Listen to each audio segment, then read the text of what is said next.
Tonight in Red Square, a flag-waving wartime celebration for Russia's re-elected president. President Putin center stage, the pinnacle of this stage-managed election. And the crowd are shouting, "Russia, Russia." These are some of the 87% of Russians who officials say voted for President Putin. The young positioned in the front row tonight for 24 years. His leadership is all they've known. All my life, President Putin. All your life. And what do you think of him?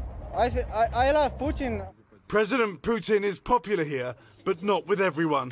This weekend saw arson attacks on polling stations, dye thrown into ballot boxes, and silent protests. NBC News, the first international news organisation to question Putin after he won 6 more years. Mr. President, journalist Evan Gershkovich spent this election in prison. Boris Nadezhdin, who opposes your war in Ukraine, wasn't allowed to stand against you. And Alexei Navalny died in one of your prisons during your campaign. Mr. President, is this what you call democracy?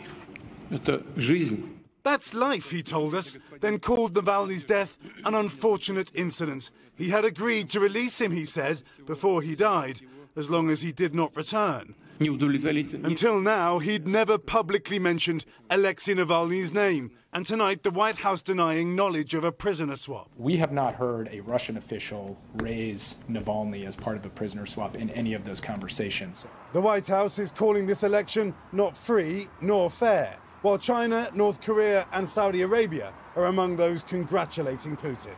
Lester? Thanks for watching. Stay updated about breaking news and top stories on the NBC News app or follow us on social media.